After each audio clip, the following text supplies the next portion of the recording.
ಸ್ನೇಹಿತರೆ ನಮಸ್ಕಾರ.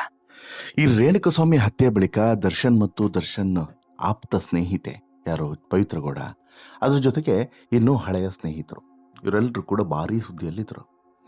ಒಂದಾದ್ಮೇಲೊಂದು ಬೆಳವಣಿಗೆಗಳು ಕೂಡ ನಡೀತಾ ಹೋಯಿತು.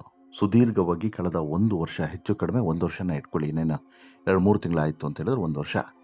ಇಷ್ಟು ಸಮಯದಿಂದ ಸುದೀರ್ಘವಾಗಿ ನಡೆದುಕೊಂಡಂತಹ ಬಂದಂಥ ಈ ಕೇಸು ಈಗ ಬೇರೆ ಬೇರೆ ಆಯಾಮವನ್ನು ಪಡ್ಕೊಳ್ತಾ ಇದೆ. ಒಂದು ಕಡೆ ದರ್ಶನ್ನು ಈ ಪ್ರಕರಣದ ಬಳಿಕ ಮತ್ತೆ ಹೊರಗಡೆ ಬಂದು ಹೊಸ ಜೀವನವನ್ನು ಸಾಗಿಸುವತ್ತ ದಾಪುಗಾಲನ್ನು ಇಡ್ತಾ ಇದ್ರೆ, ಇನ್ನೊಂದು ಕಡೆ ಪವಿತ್ರ ಗೌಡ ಮತ್ತು ದರ್ಶನ್ ನಡುವಿನ ಸಂಬಂಧದ ಭವಿಷ್ಯ ಏನು ಅನ್ನುವಂಥ ಪ್ರಶ್ನೆಯು ಕೂಡ ಕಾಡ್ತಾ ಇದೆ. ಇನ್ನು ವಿಜಯಲಕ್ಷ್ಮಿ ದರ್ಶನ್ ಅವರಂತೂ ಗಂಡನ ಪರವಾಗಿ ಯಾರೂ ಕೂಡ ಇಂತಹ ಸಂದರ್ಭದಲ್ಲೂ ಕೂಡ ಯಾರೂ ಕೂಡ ಆಲೋಚನೆ ಮಾಡದ ರೀತಿಯಲ್ಲಿ ನಿಂತು ಗಂಡನ ಪರವಾಗಿ ನಿಂತಿದ್ದು ಮಾತ್ರವಲ್ಲದೆ ನಿರಂತರವಾಗಿ ಹೋರಾಡಿದ್ದು ಎಲ್ಲವೂ ಕೂಡ ಒಂದು ದೊಡ್ಡ ಸಾಹಸವೇ, ಎಲ್ಲವೂ ಕೂಡ ಸ್ಫೂರ್ತಿದಾಯಕವೇ. ಈ ನಡುವೆ ಈಗ ಪವಿತ್ರ ಗೌಡ ಒಂದು ಪೋಸ್ಟನ್ನು ಹಾಕಿದ್ದಾರೆ. ಒಂದು ಪೋಸ್ಟನ್ನು ಹಾಕಿಬಿಟ್ಟು ಒಂದಷ್ಟು ಕೌಂಟರ್ಗಳನ್ನು ಕೊಟ್ಟಿದ್ದಾರೆ. ಯಾರಿಗೆ ಈ ಕೌಂಟರ್ ಕೊಟ್ಟಿದ್ದು ಪವಿತ್ರ ಅನ್ನೋದು ಈಗಿರುವಂಥ ಪ್ರಶ್ನೆ. ಏನು ಹೇಳ್ತಾ ಹೋಗ್ತೀನಿ. ಅದಕ್ಕಿಂತ ಮುಂಚೆ ನೀವಿನ್ನೂ ಕೂಡ ನಮ್ಮ ಚಾನಲನ್ನು ಸಬ್ಸ್ಕ್ರೈಬ್ ಮಾಡಿಲ್ಲ ಅಂದರೆ ದಯವಿಟ್ಟು ಕೂಡಲೇ ಸಬ್ಸ್ಕ್ರೈಬ್ ಮಾಡಿ ಸ್ನೇಹಿತರೆ. ರೇಣುಕಸ್ವಾಮಿಯ ಹತ್ಯೆ ಕೇಸ್ನಲ್ಲಿ ನಟ ದರ್ಶನ್ನು ಜೊತೆಗೆ ಅವರ ಆಪ್ತೆ ಪವಿತ್ರ ಗೌಡ ಇವರೆಲ್ಲರೂ ಕೂಡ ಜೈಲನ್ನು ಸೇರಿದರು. ಆನಂತರ ಜಾಮೀನು ಸಿಕ್ತು. ಸುದೀರ್ಘವಾದಂಥ ಹೋರಾಟದ ಪರಿಣಾಮದ ಪರವಾಗಿ ಜಾಮೀನು ಸಿಕ್ತು. ಈಗ ಎಲ್ಲರೂ ಕೂಡ ಜೈಲಿನಿಂದ ಹೊರಗಡೆ ಬಂದಿದ್ದಾರೆ. ಬಟ್ ಸದ್ಯ ಪವಿತ್ರ ಗೌಡ ಸ್ವಲ್ಪ ಸೋಷಿಯಲ್ ಮೀಡಿಯಾದಲ್ಲಿ ಆ್ಯಕ್ಟಿವ್ ಆಗೋದಕ್ಕೆ ಶುರುವಾಗಿದ್ದಾರೆ. ಬಿಡುಗಡೆಯಾಗಿ ಅಥವಾ ಜಾಮೀನು ಪಡೆದು ಹೊರಗಡೆ ಬಂದ ಬಳಿಕ ಇನ್ಸ್ಟಾಗ್ರಾಮು ಆಗಲಿ ಅಥವಾ ಫೇಸ್ಬುಕ್ ಆಗಲಿ ಯಾವುದನ್ನು ಯೂಸ್ ಮಾಡ್ತಿರಲಿಲ್ಲ. ಅಂದರೆ ಯೂಸ್ ಮಾಡ್ತಿದ್ರು ನೋಡ್ತಿದ್ರೇನೋ, ಬಟ್ ಯಾವ ಪೋಸ್ಟ್ ಕೂಡ ಬರ್ತಿರಲಿಲ್ಲ. ಬಟ್ ಫೈನಲಿ ಈಗ ಒಂದೊಂದೇ ಪೋಸ್ಟ್ಗಳು ಬರೋದಕ್ಕೆ ಶುರುವಾಗಿದೆ. ಹಾಗೆಯೇ ಶಿರ್ಡಿ ಸಾಯಿಬಾಬಾ ದರ್ಶನವನ್ನು ಮಾಡಿದ್ದಾರೆ. ಇತರ ದೇವಸ್ಥಾನಗಳ ದರ್ಶನವನ್ನು ಕೂಡ ಮಾಡಿಕೊಂಡು ತಾವು ಬಹುಶಃ ಜೈಲಿನ ಒಳಗಡೆ ಹೊತ್ತಿದ್ದಂಥ ಹರಕೆಗಳನ್ನು ತೀರಿಸುವಂಥ ಕೆಲಸವನ್ನು ಪವಿತ್ರ ಮಾಡ್ತಿದ್ದಾರೆ ಅಂತೇಳಿ ಅನಿಸುತ್ತೆ.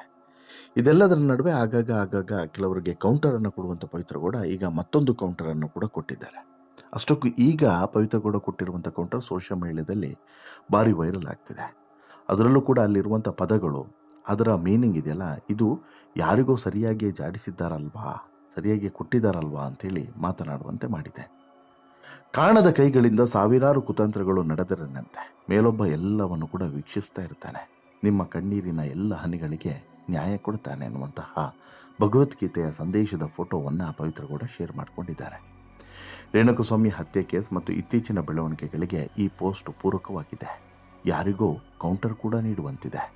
ಇನ್ನು ಪವಿತ್ರ ಗೌಡರ ಪೋಸ್ಟ್ ಸೋಷಿಯಲ್ ಮೀಡಿಯಾದಲ್ಲಿ ವೈರಲ್ ಆಗಿದೆ. ಪವಿತ್ರ ಅವರು ಯಾವ ಕಾಣದ ಕೈಗಳ ಬಗ್ಗೆ ಮಾತನಾಡ್ತಾ ಇದ್ದಾರೆ ಅಂತ ಹೇಳ್ಬಿಟ್ಟು ಕೆಲವರು ತಲೆ ಕೆರ್ಕೊಂಡು ಆಲೋಚನೆಯನ್ನು ಮಾಡ್ತಾ ಇದ್ದಾರೆ. ಜೈಲಿನಿಂದ ಹೊರಬಂದ ಮೇಲೆ ಫುಲ್ ಟೆಂಪಲ್ ರನ್ನನ್ನು ಮಾಡಿ ಸೈಲೆಂಟ್ ಆಗಿದ್ದಂಥ ಪವಿತ್ರ ಗೌಡ ಸದ್ಯ ಸೋಷಿಯಲ್ ಮೀಡಿಯಾದಲ್ಲಿ ಮತ್ತೆ ಸದ್ದನ್ನು ಮಾಡ್ತಾ ಇದ್ದಾರೆ.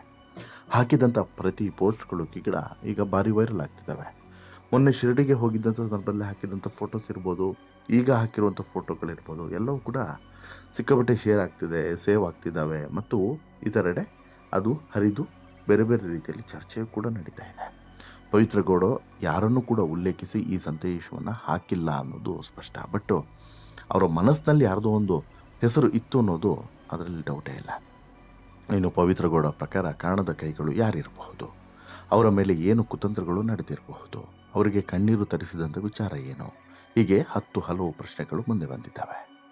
ರೇಣುಕಸ್ವಾಮಿಯ ಕೇಸ್ನಲ್ಲಿ ಜಾಮೀನು ಅರ್ಜಿಯನ್ನು ಸುಪ್ರೀಂ ಕೋರ್ಟ್ ಮೆಟ್ಟಿಲೇರುವಂಥ ಸಂದರ್ಭದಲ್ಲೇ ಪವಿತ್ರ ಗೌಡ ಅವರ ಪೋಸ್ಟು ಈ ಪರಿಸ್ಥಿತಿಯನ್ನು ಹೋಲ್ತಾ ಇದೆ ಅನ್ನೋದು ಕೂಡ ಸತ್ಯ. ಅಸಲಿಗೆ ಇಸ್ಕಾನ್ನ ಈ ಒಂದು ದೇವರ ಮ್ಯೂಸಿಕ್ಕನ್ನು ಬಳಸಿಕೊಂಡು ಇನ್ಸ್ಟಾಗ್ರಾಮ್ನಲ್ಲಿ ಪೋಸ್ಟ್ ಮಾಡಿರುವಂತಹ ಪೋಸ್ಟ್ ಇದು. ಅಲ್ಲಿ ಸ್ಪಷ್ಟವಾಗಿದೆ ಅರ್ಜುನ ಮತ್ತು ಕೃಷ್ಣ ಇಬ್ಬರು ಕೂಡ ಅಲ್ಲಿದ್ದಾರೆ. ಒಂದು ಕಡೆ ಅರ್ಜುನ ಇದ್ದಾನೆ, ಮತ್ತೊಂದು ಕಡೆ ಕೃಷ್ಣ ಇದ್ದಾರೆ. ಅಲ್ಲಿ ಭಗವದ್ಗೀತೆ ಸಾಲನ್ನು ಉಲ್ಲೇಖ ಮಾಡುವಂಥದ್ದು, ಕೃಷ್ಣ ಹೇಳುವಂಥದ್ದು, ಕಾಣದ ಕೈಗಳಿಂದ ಸಾವಿರಾರು ಕುತಂತ್ರಗಳು ನಡೆದರೇನಂತೆ ಮೇಲೊಬ್ಬ ಎಲ್ಲವನ್ನು ಕೂಡ ವೀಕ್ಷಿಸ್ತಿರೋನು ಇರ್ತಾನೆ. ನಿಮ್ಮ ಕಣ್ಣೀರಿನ ಎಲ್ಲ ಹನಿಗಳಿಗೂ ಕೂಡ ನ್ಯಾಯ ಸಿಗುತ್ತೆ, ಡೋಂಟ್ ವರಿ ಅಂತ ಹೇಳ್ಬಿಟ್ಟು ಸಮಾಧಾನ ಮಾಡುವಂತಹ ಸಾಲುಗಳದು. ಇದು ಇಲ್ಲಿ ಪವಿತ್ರ ಗೌಡ ತನಗೆ ತಾನೇ ಹಾಕಿಕೊಂಡಂತಹ ಸಾಲುಗಳು ಆಗಿದ್ರೂ ಕೂಡ ಇದರ ಹಿಂದೆ ಭಾರೀ ವಿಚಾರಗಳಿದ್ದಾವೆ ಅನ್ನೋದನ್ನು ಬಾಯ್ಬಿಟ್ಟು ಹೇಳಬೇಕಾಗಿಲ್ಲ. ರೇಣುಕಸ್ವಾಮಿ ಹತ್ಯೆ ಕೇಸ್ನ ಬಳಿಕ ದರ್ಶನ್ ಆಲ್ಮೋಸ್ಟ್ ಆಲ್ ಪವಿತ್ರನಿಂದ ದೂರ ಆಗಿದ್ದಾರೆ. ಪವಿತ್ರ ಅಂತಲ್ಲ, ಬಹುತೇಕ ಎಲ್ಲ ಸ್ನೇಹಿತರಿಂದನೂ ಕೂಡ ಈಗ ದರ್ಶನ್ ದೂರ ಆಗಿದ್ದಾರೆ. ಹಳೆಯ ಸ್ನೇಹಿತರ ಜೊತೆಗೆ ಸಂಪರ್ಕಕ್ಕೆ ಹೋಗ್ತಾ ಇಲ್ಲ. ಅದು ಭಾರಿ ಒಳ್ಳೆ ಬೆಳವಣಿಗೆ. ನಾನು ದರ್ಶನ್ ಜೈಲಿಗೆ ಹೋದಾಗಲೂ ಕೂಡ ಇದೇ ವಿಚಾರವನ್ನು ಹೇಳಿದ್ದೆ. ದರ್ಶನ್ ಜೈಲಿಗೆ ಹೋಗೋದಕ್ಕೆ ಕಾರಣವೇ ಅವರ ಸ್ನೇಹಿತರ ಗುಂಪು. ಫಸ್ಟು ಆ ಗ್ರೂಪನ್ನು ಚೇಂಜ್ ಮಾಡ್ಕೊಳ್ಳೇಬೇಕು. ಅವ್ರ ಸ್ನೇಹಿತರು ಕೂಡ ಹೇಳಿದರು ಸಾಕಷ್ಟು ಜನ, ದರ್ಶನ್ ಗ್ಯಾಂಗ್ ಸರಿಯಿಲ್ಲ ಅಂತೇಳಿ, ಇನ್ಕ್ಲೂಡಿಂಗ್ ಸೃಜನ್ ಲೋಕೇಶಿಂದ ಹಿಡಿದು ಪ್ರತಿಯೊಬ್ಬರು ಕೂಡ ದೂರ ಆಗೋದಕ್ಕೆ ಕಾರಣನೇ ಆಗಿದ್ದದು. ಅವ್ರ ಗ್ಯಾಂಗೇ ಸರಿಯಿಲ್ಲ ಅಂಥೇಳಿ. ಆ ಗ್ಯಾಂಗ್ನಿಂದ ಯಾವತ್ತು ದರ್ಶನ್ ದೂರ ಆಗ್ತಾರೋ ಬಹುಶಃ ಆವತ್ತು ದರ್ಶನ್ಗೆ ಒಂದು ರೀತಿಯಲ್ಲಿ ಎಲ್ಲ ಎಲ್ಲ ಕಂಟಕಗಳಿಂದನೂ ಕೂಡ ಮುಕ್ತಿ ಸಿಗಬಹುದು. ಹೀಗಾಗಿ ದರ್ಶನ್ ಜೊತೆಗೆ ಈಗ ಪವಿತ್ರ ಗೌಡ ಯಾವುದೇ ರೀತಿಯಾದಂತಹ ಸಂಪರ್ಕವನ್ನು ಸಾಧಿಸುವಂಥ ಯತ್ನವನ್ನು ಮಾಡಿಲ್ಲ ಅಂಥೇಳಿ ಕೇಳಿ ಬರ್ತಿದೆ. ಇದ್ರ ಜೊತೆಗೆ ಈಗ ಜಾಮೀನು ಸಿಕ್ಕ ನಂತರ ಪವಿತ್ರ ಗೌಡ ಅವರು ಹೊರ ರಾಜ್ಯಗಳಿಗೆ ತೆರಳೋದಕ್ಕೆ ಅನುಮತಿಯನ್ನು ನೀಡುವಂತೆ ಕೋರ್ಟ್ಗೆ ಕೇಳಿದರು. ಇದಕ್ಕೆ ಕೋರ್ಟ್ ಕೂಡ ಒಪ್ಪಿದ ಪರಿಣಾಮ ಮಹಾರಾಷ್ಟ್ರದ ಶಿರಡಿಗೆ ತೆರಳಿ ಸಾಯಿಬಾಬಾನ ದರ್ಶನವನ್ನು ಪಡೆದು ಬಂದಿದ್ದರು. ಇದಾದ ಬಳಿಕ ಜೈಲಿನಿಂದ ಹೊರಬಂದ ನಂತರ ಬೆಂಗಳೂರಿನ ಹಲವು ದೇವಸ್ಥಾನಗಳಲ್ಲಿ ಪವಿತ್ರಗೌಡ ಟೆಂಪಲ್ ರನ್ನನ್ನು ಮಾಡಿದರು. ಹೊರ ರಾಜ್ಯಕ್ಕೆ ಭೇಟಿ ಕೊಟ್ಟಿದ್ದರು. ಅಲ್ಲೂ ಕೂಡ ದರ್ಶನವನ್ನು ಮಾಡಿದರು, ಪೂಜೆ ಪುನಸ್ಕಾರಗಳನ್ನು ಮಾಡಿದರು. ಈ ಫೋಟೋಗಳನ್ನು ಒಂದೊಂದಾಗಿ ಸಾಮಾಜಿಕ ಜಾಲತಾಣಗಳಲ್ಲಿ ಹಂಚಿಕೊಂಡಿದ್ರು. ಆದರೆ ಈಗ ಈ ಜಾಮೀನು ಅರ್ಜಿಯನ್ನು ವಜಾ ಮಾಡಬೇಕು ಅಂತ ಹೇಳ್ಬಿಟ್ಟು ಪೊಲೀಸರನ್ನು ಸುಪ್ರೀಂ ಕೋರ್ಟಿಗೆ ಅರ್ಜಿಯನ್ನು ಸಲ್ಲಿಸಿದ್ದಾರೆ ನೋಡಿ. ಇದರ ಹಿಂದೆ ಒಂದಷ್ಟು ದುರುದ್ದೇಶ ಇದೆ. ಜೊತೆಗೆ ಇದೆಲ್ಲವನ್ನು ಕೂಡ ಮಾಡಿಸ್ತಿರೋದು ಯಾರೋ ನಮ್ಮ ಶತ್ರುಗಳು ಅನ್ನೋದನ್ನು ಪವಿತ್ರಗೌಡ ಇಲ್ಲಿ ಸಾರುತ್ತಿದ್ದಾರೆ ಅನ್ನೋದು ಸ್ಪಷ್ಟವಾಗಿ ಗೊತ್ತಾಗ್ತಿದೆ. ಇಲ್ಲಿ ದರ್ಶನ್ಗೆ ಅಂತಲ್ಲ, ಪವಿತ್ರಗೆ ಅಂತಲ್ಲ, ಓವರಾಲ್ ಆಗಿ ಇವರೆಲ್ಲ ಗ್ಯಾಂಗ್ನ ವಿರುದ್ಧ ಒಂದು ಷಡ್ಯಂತ್ರ ನಡೀತಾ ಇದೆ.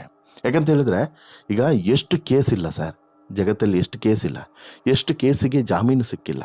ಎಲ್ಲ ಕೇಸಿಗೂ ಕೂಡ ಜಾಮೀನು ಈ ರೀತಿ ಸಿಕ್ಕಿದ ತಕ್ಷಣ ರಿಜೆಕ್ಟ್ ಮಾಡಬೇಕು ಅಂತ ಹೇಳ್ಬಿಟ್ಟು ಹೈಕೋರ್ಟು, ಸುಪ್ರೀಂ ಕೋರ್ಟು ಅಂತೇಳಿ ಅರ್ಜಿ ಸಲ್ಲಿಸ್ತಾ ಕೂತ್ರೆ ಅಲ್ಲಿ ಬರೀ ಇಂಥ ಅರ್ಜಿಗಳೇ ಬರೋದಿಲ್ವಾ?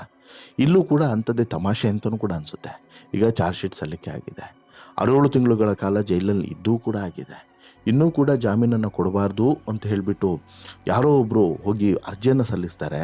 ಅದನ್ನು ಜಾಮೀನನ್ನು ರಿಜೆಕ್ಟ್ ಮಾಡಿ ಜಾಮೀನು ಕೊಡಬೇಡಿ ಅಂತ ಹೇಳ್ಬಿಟ್ಟು ಸುಪ್ರೀಂ ಕೋರ್ಟ್ಗೆ ಮನವಿಯನ್ನು ಮಾಡ್ತಾರೆ ಅಂತ ಹೇಳಿದ್ರೆ ನೋ ಡೌಟ್ ಇದೆಲ್ಲದೂ ಕೂಡ ಷಡ್ಯಂತ್ರನೇ. ಸಣ್ಣ ಮಗುಗಾದರೂ ಕೂಡ ಅರ್ಥ ಆಗುತ್ತೆ. ಯಾಕಂತ ಹೇಳಿದ್ರೆ ಈ ರೀತಿಯೆಲ್ಲ ಯಾರೂ ಕೂಡ ದ್ವೇಷವನ್ನು ಸಾಧಿಸೋದಿಲ್ಲ ಈ ಪರಿಪ್ರಮಾಣದಲ್ಲಿ. ಎಷ್ಟು ಕೇಸ್ಗಳಿಲ್ಲ ಯಪ್ಪ, ಇದಕ್ಕಿಂತ ಕ್ರೂಯಲ್ ಆಗಿ ಸಾಯಿಸಿದಂಥ ಪ್ರಕರಣಗಳು ಎಷ್ಟಿಲ್ಲ ಅಲ್ವಾ? ಹೀಗೆಲ್ಲ ಇರುವಾಗ ದರ್ಶನ್ ವಿರುದ್ಧ ಅಥವಾ ಪವಿತ್ರ ವಿರುದ್ಧ ಜಾಮೀನನ್ನು ಕ್ಯಾನ್ಸಲ್ ಮಾಡಿ ಅನ್ನುವಂಥದ್ದೊಂದು ಮನವಿಯನ್ನು ಸಲ್ಲಿಸ್ತಾರೆ ಅಂತ ಹೇಳಿದ್ರೆ ಅದರ ಹಿಂದೆ ಬೇರೆ ಬೇರೆ ಉದ್ದೇಶಗಳಿರೋದಂತೂ 100% ಸತ್ಯ. ಆ ಉದ್ದೇಶಗಳೇನು, ಅಲ್ಲಿ ಹಿಂದೆ ಕೀ ಕೊಡ್ತಾ ಇರೋದು ಯಾರು ಅನ್ನುವಂಥ ಪ್ರಶ್ನೆ ಸಹಜವಾಗಿ ಎಲ್ಲರಲ್ಲೂ ಕೂಡ ಇದೆ. ಆ ಪ್ರಶ್ನೆಗೆ ಉತ್ತರವೂ ಕೂಡ ಸಿಗಬೇಕಾಗಿದೆ. ನಿಮಗೇನು ಅನಿಸುತ್ತೆ ಸ್ನೇಹಿತರೆ ಈ ಬೆಳವಣಿಗೆಯ ಬಗ್ಗೆ? ಅಂದರೆ ಇಲ್ಲಿ ಪವಿತ್ರ ಗೌಡ ಹಾಕಿರುವಂಥ ಪೋಸ್ಟು ಮತ್ತು ಅದರ ಹಿಂದೆ ನಡೀತಿರುವಂಥ ಬೆಳವಣಿಗೆ ಬಗ್ಗೆ ಯಾರದ್ದು ಸಂಚಿರಬಹುದು? ಇವೆಲ್ಲದೂ ಕೂಡ ಯಾರು ಮಾಡ್ತಿರ್ಬೋದು ಅಂತೇಳಿ ನಿಮ್ಗೆ ಅನಿಸುತ್ತೆ? ದಯವಿಟ್ಟು ನಿಮ್ಮ ಅಭಿಪ್ರಾಯವನ್ನು ಕಮೆಂಟ್ ಮಾಡಿ ತಿಳಿಸಿ. ಜೊತೆಗೆ ಈ ಸ್ಟೋರಿ ಇಷ್ಟ ಆಯಿತು ಅಂತ ಹೇಳಿದ್ರೆ ಲೈಕ್ ಮಾಡಿ, ಶೇರ್ ಮಾಡಿ, ಚಾನಲ್ಗೆ ಸಬ್ಸ್ಕ್ರೈಬ್ ಆಗೋದನ್ನು ಮರಿಬೇಡಿ. ಧನ್ಯವಾದ.